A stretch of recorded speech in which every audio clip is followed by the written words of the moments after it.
Saludos, estimados misioneros comprometidos. Le doy gracias a Dios porque nos encontramos juntos en este día 19 de diciembre. Gracias también a ustedes que nos permiten entrar en sus hogares a través de esta tecnología. Le pido a Dios que este momento de catequesis nos ayude a todos a encontrarnos con Dios. Te quiero decir el tema que vamos a ver en este momento. El tema es la liturgia. La liturgia como fuente de oración y de catequesis. O sea, la liturgia donde yo, además de orar, aprendo muchas cosas. Y tengo un invitado muy especial. Está con ustedes aquí en este momento desde Madrid, además, Pietro Di Tano. Pietro Di Tano es mi amigo y es mi hermano en Cristo y bueno, él me va a ayudar. Vamos juntos a hacer esta catequesis. Y quisiera comenzar diciendo que la liturgia tiene dos partes importantes. Una parte importante que es la que ocupa Pietro, de este lado del altar, y la otra que yo ocupo también como sacerdote cuando celebro un sacramento, como por ejemplo la Eucaristía, la confesión, de este lado del altar. Hemos querido usar un texto del Catecismo de la Iglesia. Ustedes después lo pueden leer, lo pueden consultar, y abarca de los números 1060 al 1070. Puede ser un buen momento en la tarde o mañana para leer ese texto completo, porque pues aquí encontramos realmente palabras maravillosas. Leo brevemente el texto guía que nos va a ayudar para vivir esto. El número 1068 del Catecismo de la Iglesia dice que la liturgia es el misterio de Cristo, lo que la Iglesia anuncia y celebra. Y ya me detengo aquí. Vamos a pasarle la palabra a Pietro para que se presente y nos diga cómo está allá en Madrid. Pietro, gracias, bienvenido. ¿Qué tal? Muchísimas gracias, Pablo. Pues en Madrid bien, empieza a hacer frío, ha llegado el invierno hace poquito. Celebramos, bueno, aquí tenemos un poquito más de suerte que ustedes, porque por lo menos la liturgia, estamos pudiendo asistir a misa, nos han quitado el agua bendita, que esa es ahí como un pequeño pero, porque viene bien, ¿no? Para limpieza de pecados veniales, que no sé si lo comentaremos, pero aprovecho. Y nada, tengo 32 años, me dedico al mundo del cine, al servicio del Señor, bueno, primero al servicio del Señor y luego concretamente a través del mundo del cine. Tengo una vocación desde años ahí, soy un gran apasionado de la Sagrada Escritura y bueno, pues gracias a Pablo y a toda la generosidad de ahí, pues intentaremos compartir pues lo que el Señor a nosotros humildemente Él poderosamente, humildemente nosotros nos ha ido enseñando y bueno, muy agradecido, muchísimas gracias por abrirnos sus hogares, a Pablo también por esta invitación tan fraterna y tan cálida y que da gusto estar así entre España y México tan cerquita. Muchas gracias. Gracias, Pietro, por tu tiempo, por tu testimonio también. Creo que para todos los que están en este momento conectados, escuchando esta catequesis, es muy importante pues escuchar y ver la participación que tenemos desde ambos lados del altar. Quiero invitar a los misioneros a que juntos, porque esto lo vamos a hacer juntos, realicemos dos objetivos muy importantes en esta catequesis. Un primer objetivo sería, obviamente, recordar algunos conceptos, significados de lo que significa la palabra liturgia. A algunos les parecerá un poco como lejano, distante, pero no. La liturgia realmente es algo muy interno y muy importante para nuestra vida. Y luego, el segundo objetivo sería pasar a la acción. De esta catequesis, ¿qué te gustaría hacer a ti? ¿A quién te gustaría llamar? ¿A quién te gustaría visitar por Zoom o por alguna plataforma, no? De manera de comunicar, pues, esto que tú ya has aprendido antes o que hoy, pues, estás recordando. Como ves, son objetivos bastante ambiciosos y no los podemos hacer solamente Pietro y yo. Te corresponden a ti, misionero, a poder llevarlos a cabo. Así que estos son los dos objetivos que yo quiero poner delante. Quiero leer ahora mismo un texto guía que ustedes también luego pueden abrir su Biblia y poder leerlo con cuidado, ¿no? Es el inicio del capítulo del Evangelio de San Juan, capítulo 17. Leo brevemente y iniciamos la reflexión. Así habló Jesús, después levantando la vista al cielo. Padre, ha llegado la hora. Da gloria a tu Hijo, para que tu Hijo te dé gloria, ya que le has dado autoridad sobre todos los hombres, para que dé vida eterna a cuantos les has confiado. Porque en esto consiste la vida eterna, conocerte a ti, el único Dios verdadero, y a tu enviado, Jesús, el Mesías. Yo te he dado gloria en la tierra, cumpliendo la tarea que me encargaste hacer. Ahora tu Padre, dame gloria junto a ti, la gloria que tenía junto a ti antes de que hubiera el mundo. Breve, son 2 versículos, pero realmente creo que son como la guía para hacer juntos esta catequesis. Quiero comenzar con esta palabra gloria. De hecho, cuando uno hace ejercicios espirituales, ignacianos, por ejemplo, nos dicen para qué fue creado cada hombre, cada mujer, para dar gloria a Dios. De manera que Pietro, yo, tú, misionero, cada vez que oras, cada vez que rezas un salmo, cada vez que asistes a misa, haces aquello para lo cual fuiste creado. O sea, para dar gloria a Dios, ¿verdad? Entonces, por lo tanto, hablamos de una labor humana nuestra aquí terrena que hacemos cada vez que leemos la Escritura, por ejemplo, porque esto también es liturgia, cada vez que asistimos a misa, también hacemos aquello para lo cual fuimos creados. Y por eso a veces nos sentimos tan felices cuando vamos a misa, cuando cantamos, los que tienen buena voz, yo no, nos sentimos muy contentos porque estamos haciendo liturgia. Así que, pues este es realmente el motivo por el cual la liturgia tiene razón de ser. Dar gloria a Dios. ¿Cómo ves, Pietro, esta parte de dar gloria a Dios? ¿Qué sientes tú? ¿Cómo participas en los sacramentos? O también cuando en tu casa, en la noche, tus oraciones, en la mañana tu ofrecimiento de obras. ¿Qué nos puedes compartir? Sí, pues yo creo que, o sea, más que nada es como un privilegio, o sea, nosotros como hombres que somos de una materia, o sea, físicamente somos como muy corruptible, muy pobre, ¿no? O sea, pues se roza uno con una esquina de la puerta saliendo de la habitación y ya sangra, ¿no? O sea, estamos hechos de algo muy, muy, muy débil, y que una materia como tan pobre, que es tan destructible de alguna forma, podamos hacer algo tan increíble como alabar a Dios, le da como un sentido mayor, ¿no? O sea, que aunque nosotros seamos pobres en materia y naturaleza, que una naturaleza tan pobre puede hacer como un fin y tan elevado, pues creo que incluso eleva nuestro ser. Y en mi vivencia personal, pues yo creo que uno de los puntos que comentábamos, de los que me había pasado, que comentamos sobre el catecismo, venía como que a la liturgia vamos con 2 fines. O sea, uno, para saciar la sed del Señor, pero que tiene como un ejercicio de doble dirección, porque aunque uno vaya con ese fin de glorificar a Dios, en realidad estamos recibiendo como nosotros muchísimo más de lo que damos, ¿no? Y entonces me gusta mucho como que el Señor nunca se deja ganar en generosidad, y me venía mucho el pasaje que usted conocerá bien del pozo de Jacob, del agua viva, que luego quizá lo podemos comentar un momentito, que cuando nosotros acudimos ahí pensamos como, me lo decían aquí mucho en España, como que le estoy haciendo un favor al Señor, que yo estoy yendo a misa y en realidad le hago un favor al Señor, pero luego descubrimos que no, ¿no? Es como, luego quizá en el siguiente punto podemos ver un trocito de ese pasaje, cuando la mujer, Jesús le pide de beber a la mujer, ¿no? Que es increíble, o sea, siendo él el Hijo de Dios, el Mesías que está ahí, en vez de dar, le está pidiendo. Y con nosotros en la liturgia es igual, ¿no? Tenemos como un llamado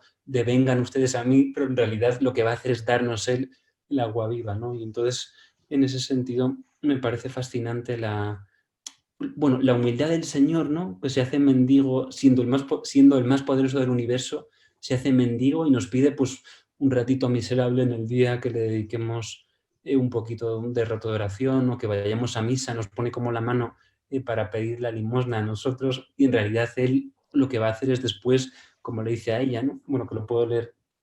Igual me estoy adelantando, Pablo, si me adelanto Adelante, adelante. Venga, es que Juan 4 es que es uno de los pasajes del Evangelio más increíble, que es cuando el pozo de Jacob, que parece que he leído esta mañana, que se lo regaló Jacob a su hijo José, llega la mujer samaritana, ¿no? Jesús se sienta allí y ella se sorprende de que Jesús, que era judío, hable con él, porque los samaritanos no hablan con los judíos y demás.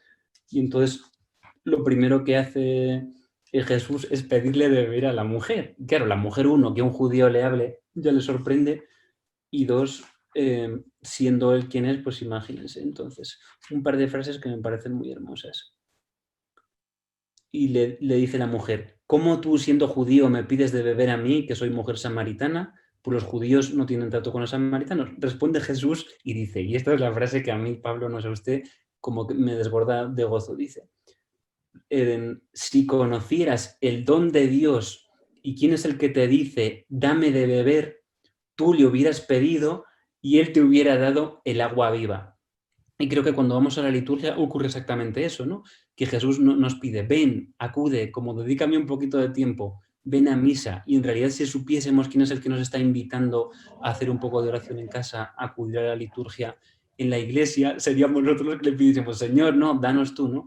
Y el agua viva, me dijo un teólogo americano buenísimo, que es el Espíritu, ¿no? O sea, el Espíritu Santo, que es lo que nos da vida y nos llena, ¿no? Y bueno, quizá luego comentamos, pero veo un poco este doble sentido. Ir a saciarle a él, pero en realidad es él quien nos va a saciar a nosotros, y como luego continúa la lectura, quien beba de este agua no tendrá sed jamás, ¿no? Es un agua que nos lleva a la vida eterna, ¿no? Y es increíble poder acceder a eso. Pietro, esta frase y también esta alusión que haces al Evangelio de San Juan sobre la samaritana, nos ayuda mucho también a ver la segunda parte de la liturgia, que nos ayuda mucho. Damos gloria a Dios, pero también el hombre se santifica, ¿verdad? De hecho, notamos un cambio en esa mujer samaritana, incluso en poco tiempo, ¿no? En una hora hay una conversión, hay un cambio. Y de hecho aquí ese mismo número del Catecismo de la Iglesia dice que la liturgia tiene también como fin santificarnos a cada uno de nosotros. Qué hermoso esto, ¿no? Escuchamos lo que nos dijiste ahora sobre cómo no le hacemos un favor a Dios, sino que nosotros obviamente salimos favorecidos. Por supuesto que las misas a las que hemos asistido, las confesiones, los salmos, nos van santificando. ¿Qué es lo que tú experimentas en tu vida después de una jornada de oración o de un retiro un poco más dedicado sobre algún tema especial? O también después que uno se da cuenta cuando termina un año o cuando uno cumple años también, cuánto ha hecho mella, influido esa liturgia en mi propia persona. Pues yo creo que el límite máximo, que es un poco lo que mencionaba, de dar sentido, ¿no? O sea, cuántas veces estamos un poco errantes, yo por lo menos en la vida, que se nos plantean como problemas que humanamente pues uno no sabe la solución, ¿no? O tentaciones o cosas que tratan de desviarnos del camino. Y para mí como el acudir al Señor, pues tener ese momento de encuentro con Él, y por eso soy un gran amante de la palabra. Porque en esas lecturas, justo estamos hablando de la liturgia, cuando se hace la oración de la liturgia de las horas, por ejemplo, ¿no? Pues a los laudes en la mañana, las vísperas en la tarde, a ustedes los sacerdotes que hacen las completas. Como dice el catecismo, ¿no? Que la palabra está viva y es activa, ¿no? O sea, que hay algo ahí que realmente hay una experiencia de que se comunica la luz, ¿no? Estoy ya un poco saliéndonos del guión, pero realmente es como, sí, como que los problemas del día a día, por ir a lo sencillo y a lo concreto. Tengo una dificultad con la que no sé cómo lidiar, un problema que me supera. Y a lo mejor participando en la liturgia hay como un momento que, como el Señor está vivo y a través del Espíritu está constantemente comunicándose con nosotros, me llega pues en ese momento de la liturgia o esa palabra que escuché o en el momento de la comunión, aparece como una luz que de repente me sirve de solución y es como una respuesta a tiempo real, ¿no? Yo tengo un problema hoy en esta hora y en el momento en el que yo acudo a mi oración recibo una respuesta para ese problema, ¿no? Claro, y sentir esa cercanía del Padre a través del Espíritu y de la liturgia, pues es que es un don inmenso, ¿no? O sea, sentir a Dios aquí en medio de nosotros en la tierra, pues es, bueno, da mucho sentido, ¿no? Recuperando esa palabra. Pietro, otro aspecto muy importante de la liturgia es lo que comentaba yo al inicio, de cómo se vive de este lado del altar y también de este lado. Yo quiero comentarte y a ver qué te parece a ti esta parte, ¿no? Los sacerdotes somos catequizados muchas veces por los fieles. Yo acudo a misas, a confesiones también, pero sobre todo a misas, donde quedo muy edificado, quedo contagiado, entre comillas, del fervor de las personas, de cómo escuchan la palabra, de cómo comulgan, de cómo se preparan para recibir la comunión, etc. Entonces, hay un punto también en la liturgia que nos habla de la participación activa, de la participación fervorosa. De este lado de la cancha, de este lado del altar, yo puedo decir que yo también me siento catequizado por muchos de mis fieles, justamente por la disposición, por la actitud, por el modo de presentarse delante de la Eucaristía, de orar y de rezar. Yo me imagino que a ustedes les pasa lo mismo con sacerdotes que les transmiten este fervor, este amor a la Eucaristía, y con otros un poco menos. ¿Qué nos puedes decir? Sí, yo creo que lo bueno de, pues de ser, lo bueno de la asamblea, ¿no? Pues mire, eso una de las cosas positivas que tiene la liturgia es que cuando estamos en solitario tiene otra intimidad, pero no tiene como esa posibilidad de ser, pues, inspirado, ¿no? Yo puedo ver, como dice usted, a mí alguna vez, pues hay sacerdotes aún a día de hoy que tengo presentes, incluso en mi parroquia, que su forma de relacionarse con el Señor cuando llevan en procesión hacia el altar a la hora de comulgar, como panes consagrados a mayores, como lo elevan, o incluso cuando dan la comunión, la forma que tienen de levantarlo, en el momento de la consagración, como ese respeto y ese, no sé, o sea, cuando veo un sacerdote de verdad como, sobre todo yo pienso que es un don, ¿no? De ser consciente de que está el Señor ahí, pues en ese pan, cuando se ve, pues usted lo dice de los fieles y yo lo veo de los sacerdotes. Cuando hay como ese respeto y sobre todo como ser consciente de quién está ahí, pues a mí me inspira hasta cuando tengo que comulgar de esos sacerdotes, si veo como esa santidad en ellos, pues cuando me acerco, incluso me ayuda a mí a ir más humilde, ¿no? O sea, cuando veo un sacerdote con santidad, ¿no? Porque cuando hay esos gestos para mí es un signo claro de santidad. Pues cuando voy a recibir la comunión de una persona santa, me hace también bajar la cabeza y pues uno se siente indigno en el mejor sentido, ¿no? O sea, que nos recuerda que es algo muy elevado, que si a lo mejor no tenemos la suerte de que también del otro lado de la cancha, como dice usted, tengamos como alguien pues que facilite o que sume, pues a veces podemos ir nosotros más dormidos a comulgar, y si de repente aparece un sacerdote que eleva el cuerpo del Señor, lo pone ante uno y trata con ese respeto y con esa veneración, también a nosotros nos hace como frenar y decir como que aquí no vienes a jugar, ¿no? Tienes al Señor delante, preséntate con toda la dignidad y la humildad y bueno, sí, para mí la palabra es muy inspirador. Los sacerdotes lo agradezco, seguro que usted también, que por eso está dando esta catequesis, ¿no? Que cuando hay como esa conciencia y esa... Sí, como que se le da es que el Señor es rey, ¿no? Tiene como esa majestad.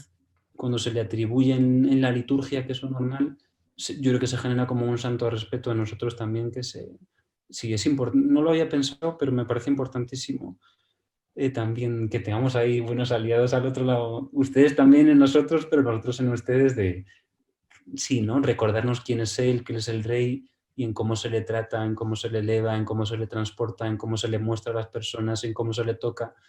Le están tocando, ¿no? Están tocando a Jesús y claro, wow, incluso para nosotros, pues en ese ardor y en ese fervor, la posibilidad de tocar a Jesús físicamente es muy fuerte, ¿no? O sea, esto es mi cuerpo y ustedes están tocando el cuerpo de Jesús, o sea, tienen como una relación más física, aunque nosotros luego también lo recibimos en nuestra boca, pero la posibilidad que San Francisco le imponía mucho respeto, que decía que no era sacerdote por santo respeto, ¿no? Porque el hecho de tocar al Señor y tenerle así en sus manos le imponía mucho, claro, que ustedes tienen como esa suerte de tenerle entre sus manos a Jesús, ¿no? Nosotros durante un momento breve ahora con la pandemia también, pero wow, que también me impone mucho respeto como esa presencia, ¿no? Si ya un bebé impone respeto en las manos, tener a Jesús en las manos, pues increíble, ¿no?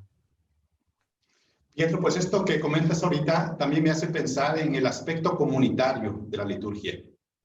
Hoy, pues, seguramente también en España, pero aquí en México, hay como una tendencia a una espiritualidad como muy egoísta, ¿no? Muy individualista, ¿no? Entonces, yo que hago mis ejercicios, yo que hago mi oración solo, mi meditación, o que me voy a un lugar desértico para hacer mi meditación. Qué bien que se pueda hacer en algún momento una oración personal. Pero también la liturgia indica que la liturgia también es comunitaria. El cuerpo místico de Cristo, que no solamente en la tierra se une, sino que por la misa sabemos también que hay una unión con el cielo, que no podemos ver porque hay un velo, pero qué importante esa parte. Entonces, esta parte comunitaria de la oración y de la liturgia, perdón, es una dimensión realmente muy bonita, ¿no? Que nos ayuda a superar nuestro egoísmo, nuestro individualismo, y que yo al ponerme en contacto con mi hermano en una banca de la iglesia, con el sacerdote, santo o menos santo, estoy haciendo una liturgia comunitaria. Es la oración que sube de toda una comunidad, de mi parroquia, de mi congregación, del oratorio donde me encuentre yo, ¿no? Entonces, la oración comunitaria. ¿Cómo en estos tiempos también en que no podemos tener esa disponibilidad para vivir comunitariamente, cómo podríamos en estos días vivir ese aspecto comunitario de la liturgia? Esa es una buena pregunta. Pues bueno, o sea, el gran milagro, un poco con lo que decía usted, es que nuestra comunión en verdad es a través del Espíritu Santo, ¿no? O sea, que aunque nos tuviesen encerrados a todos, pues Pablo, a usted le ponen una prisión, que Dios quiera que no, a mí en otra, y no hubiese posibilidad física de estar materialmente en el mismo espacio, que aún así no podrían romper la asamblea, ¿no? Ahí hay otro texto que quería tocar que es muy hermoso, de Pedro, que a mí es el casi de los que más me han ayudado a entender el sentido de la asamblea, ¿no? Que es 1 Pedro 2, que es donde, bueno, incluso es muy hermoso porque es para nosotros, ni siquiera le está hablando a los judíos, por más que él se centró un poquito más, no en los gentiles, sino en los propios judíos que se convertían que reconocían a Jesús como Mesías, y él ahí fue pues un poco el texto que más me abrió el entendimiento, el espíritu para comprender eso, ¿no? A ver. Y dice, o sea, es un poco lo que comentábamos antes, que dice, estamos en el 1 Pedro 2:4, dice, vosotros, ustedes, que mi Biblia está en español de España, llegándoos a él, o sea, acercándonos a Jesús, piedra viviente desechada por los hombres. O sea, partimos por el concepto de que Jesús es, bueno, la piedra viviente, la piedra angular, ¿no? Que él mismo se refirió haciendo referencia al Salmo que le nombraba así ante los fariseos como piedra angular. Dice, piedra viviente desechada por los hombres, mas a los ojos de Dios escogida, preciosa. Y dice, como allegándose a él, o sea, uniéndose a él, ofreceos de vuestra parte como piedras vivientes con las que se edifique una casa espiritual.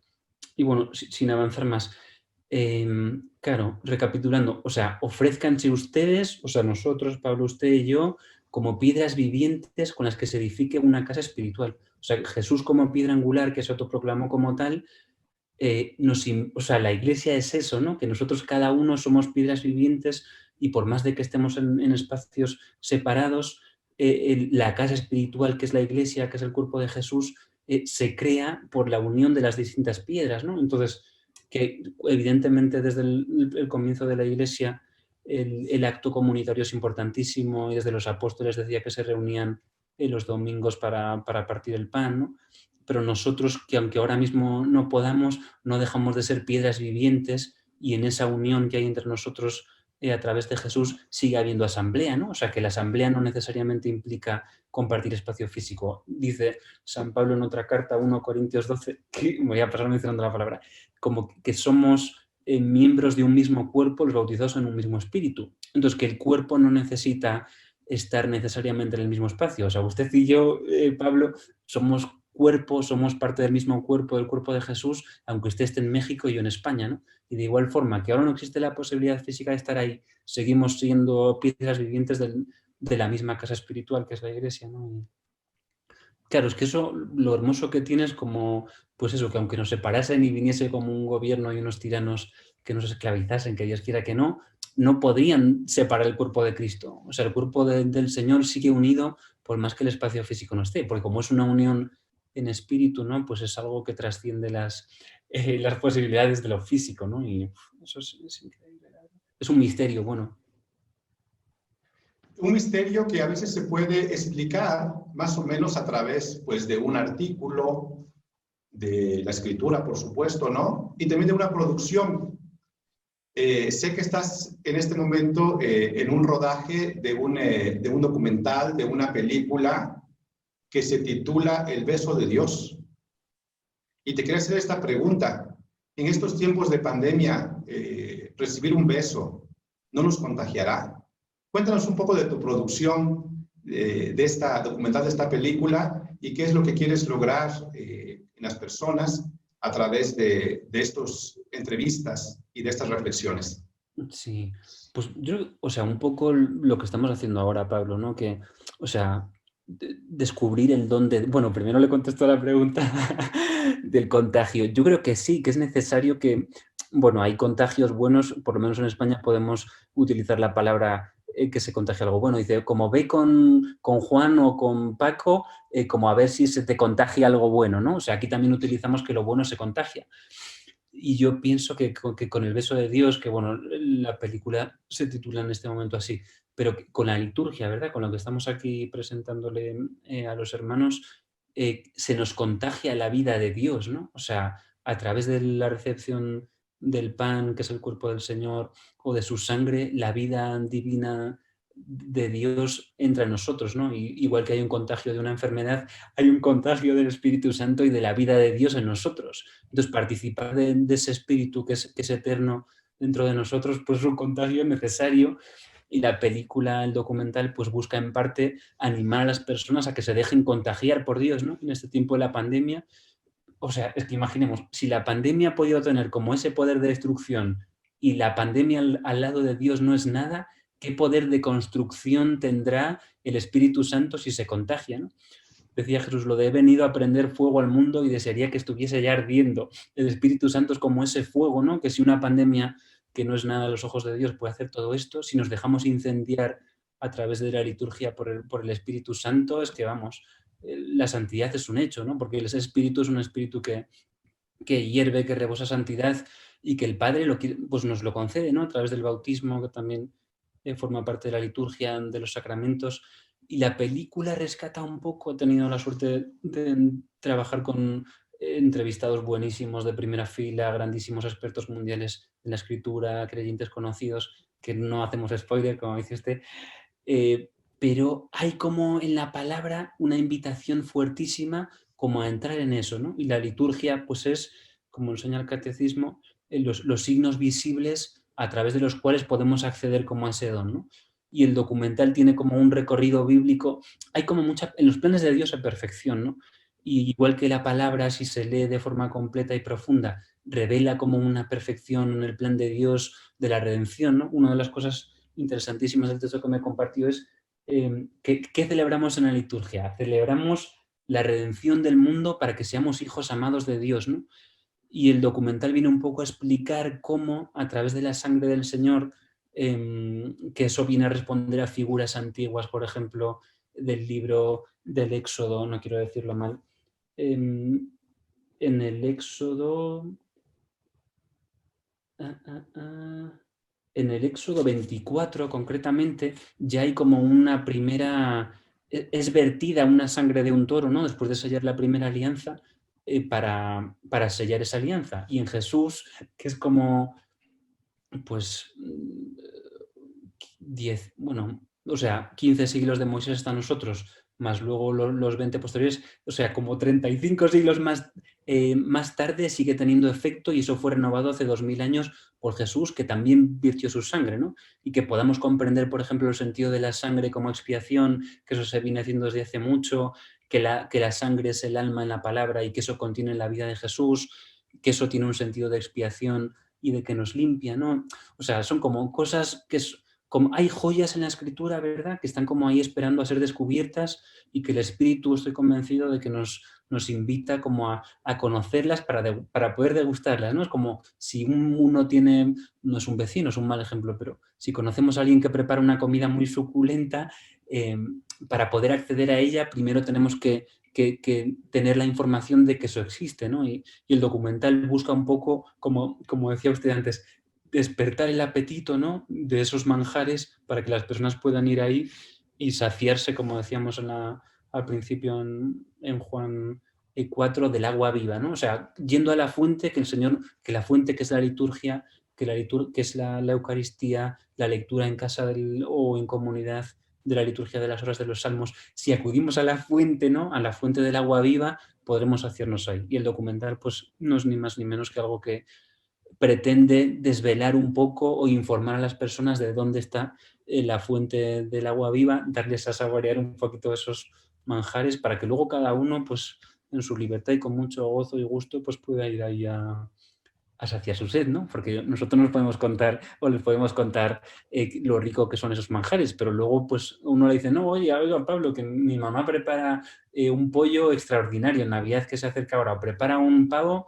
magnífico, pero es que si la persona luego no prueba el pavo, se queda en una información muy jugosa, ¿no? Pero la experiencia verdadera llega cuando la persona dice, invíteme a su casa que yo quiero probar el pavo de su mamá, ¿no? Y entonces cuando ya prueba el pavo dice, wow, el pavo de tus mamás es maravilloso, y se crea como una experiencia más, pues sí, más personal, ¿no? Y al final comunitaria, porque son lugares de encuentro, ¿no? Pues cuando vas a comer el pavo, te juntas. Cuando vamos a comer el cuerpo del Señor, nos reunimos ante el altar y hay una doble dimensión. Uno es alimentado y uno también comparte y vive el amor, que al final se nos alimenta para que amemos, ¿no? Y la comunidad, pues es sin duda, y en los hermanos el lugar donde estamos llamados a amar, ¿no? Gasolina para el auto, para el carro, pero luego el carro tiene que ir a algún sitio con la gasolina, que es amar, ¿no? Y bueno, imprescindible la liturgia para llenar el depósito.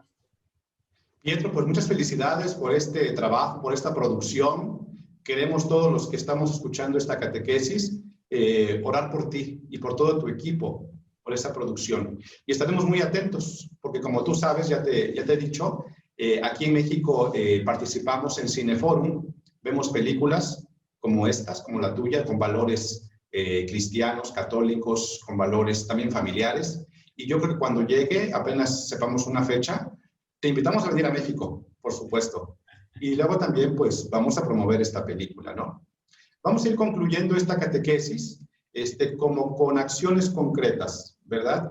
Si quieres, yo comienzo diciendo, pues, que un modo de participar en la liturgia es prepararse, como para todo, ¿no? Cuando uno va a una cita con una persona, pues se prepara bien, se arregla, ¿verdad? Procura ser puntual, de manera que la persona con la que va a reunirse, pues se sienta acogida, se sienta bien recibida, etcétera, ¿no? Y yo creo que algo parecido sucede en la liturgia. Cuando yo voy a misa, cuando incluso en mi casa tengo que rezar los salmos, tengo que rezar un ofrecimiento de obras en la mañana o hacer un balance por la noche, pues qué importante es esa preparación. Llegar como disponibles. Por ejemplo, los sacerdotes buscamos tener un tiempo antes de la misa para prepararnos.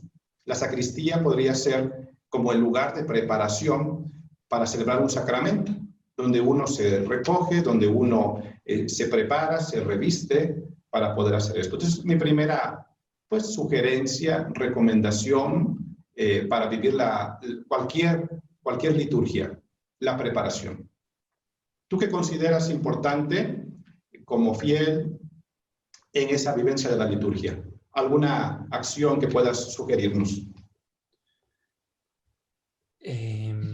Pues yo creo que la humildad, ¿no? O sea, un poco lo que compartí antes, lo que admiro fuera, ¿no? Cuando veo a personas que están ahí como, pues sí, o sea, reconociendo yo creo que quizá esa actitud de reconocer la grandeza de lo que tenemos delante, ¿no? O sea, tener esa capacidad de dar un pasito atrás, de hacernos pequeños y de, pues claro, como cuando se me ocurre, si ya en el mundo cuando conocemos a alguien famoso, a alguien importante, todo lo que dice es como interesante, le prestamos atención, dejamos que hable, ¿no? Si nos da algo como que de repente es muy valioso, pues cuánto más con el Señor, ¿no? Se nos está dando ahí mismo el propio Jesús. ¿Quién hay más importante que Jesús en todo el universo, ¿no? Y si podemos acudir a la liturgia, aunque sea en casa, dándole la importancia como mínimo, como si estuviésemos ante una persona famosa, que ya lo humano a veces nos pierde un poco en las cosas, en lo vano, las banalidades del mundo, pero si por lo menos le diésemos la importancia a la palabra como si me fuese a hablar y me imagino la persona que más admiro del mundo, de repente creo que podríamos valorar y saborear de todos esos manjares de otra forma, como devolverles el valor, darles la oportunidad de que me hable. Para eso hay que dar un paso atrás, olvidarse de la rutina y ponerse en una actitud más de escucha, ¿no? Así es, Pietro. Bueno, ya quedan 4 días para la Navidad. 19 de diciembre es hoy y por lo tanto vamos a vivir muchos de nosotros la Navidad sin muchas ceremonias comunitarias. Porque, bueno, el mismo Dios que cuida nuestro alma también cuida nuestro cuerpo y por lo tanto pues tenemos que conservar los protocolos para poder pues vivir con salud también en nuestro cuerpo, ¿no? Varios de nosotros vamos a participar en la liturgia prácticamente a través de transmisiones, a través de misas que van a ser proyectadas en plataformas digitales. Y varios de nosotros, varios de ustedes también, aquí ya comento la parte que por el bautismo tú, Pietro, tienes como sacerdote, también puedes en tu casa ejercer una función sacerdotal por estar bautizado. Y por lo tanto, en el momento en que el niño Jesús sea llevado al pesebre, se está ejerciendo también una liturgia.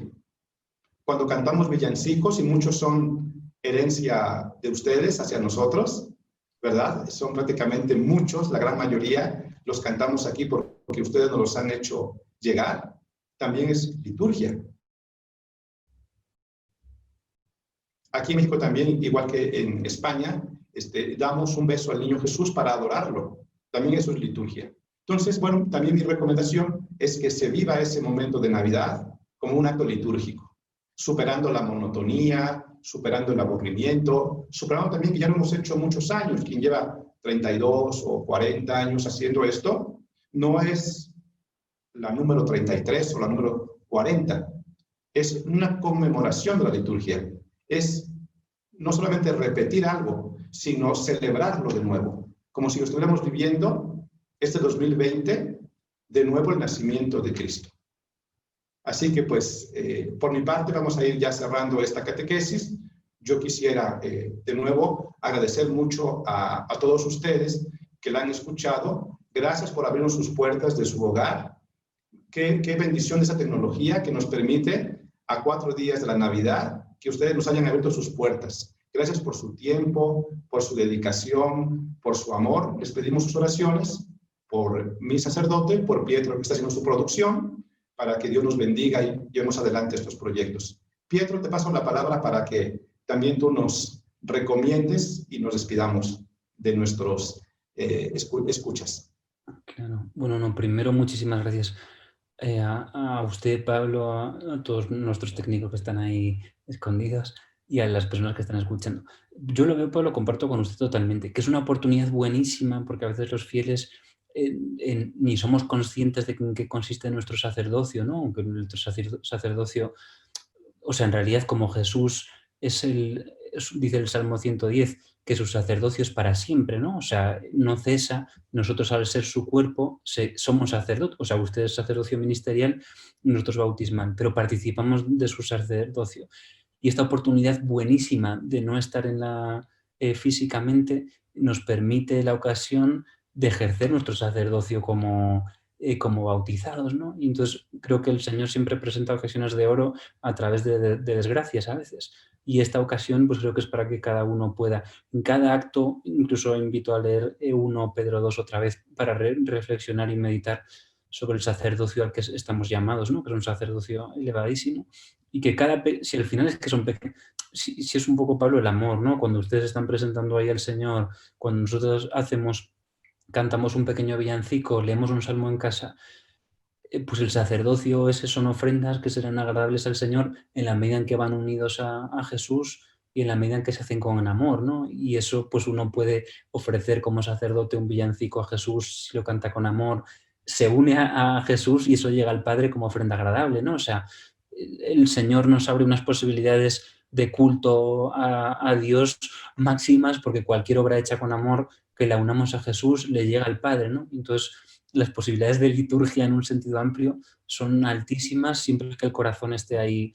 Bueno, hay que estar despiertos del sacerdocio, que somos todos sacerdotes, por más que ustedes le presten sus manos a Jesús para la consagración y para los sacramentos, pero participar con pequeños actos de amor en eso, ¿no? Y un pequeño acto de amor, Madre Teresa lo explicaba de maravilla, puede ser elevadísimo, ¿no? Cantar un villancico en casa, leer un salmo, meditarlo, una pequeña obra de caridad. Si yo eso lo uno a Jesús y lo hago con amor, es que eso es una ofrenda igual que la que presentamos, incluso las unimos en espíritu, ¿no? La que ustedes actualizan ahí de que es el cuerpo de Jesús, pues unimos todas estas cosas hermosas que vamos a hacer en Navidad, Dios mediante, unirlas a través de las manos de ustedes en ese altar, que sabemos que eso va a ser elevado el Padre, ¿no? Por Cristo, con Él y en Él, ahí va a ser elevado, pues aunque no estemos físicamente presentes, subimos a esa patena unidos a Jesús todos nuestros pequeños actos y bueno. Nada, muy agradecido, Pablo, y espero que les haya sido útil sobre todo y que el Señor mueva a cada uno por un lugar y que confiemos mucho en esas mociones del Espíritu Santo. Pietro, muchísimas gracias. Saludos allá, ya debe ser un poco tarde en Madrid. Aquí todavía estamos a mediodía y preparándonos para la Navidad. Gracias a todos los que han escuchado esta catequesis. Un abrazo muy fuerte, un deseo grandísimo de Navidad y estamos unidos en la oración. Que tengan feliz Navidad. Feliz Navidad a todos. Feliz Navidad.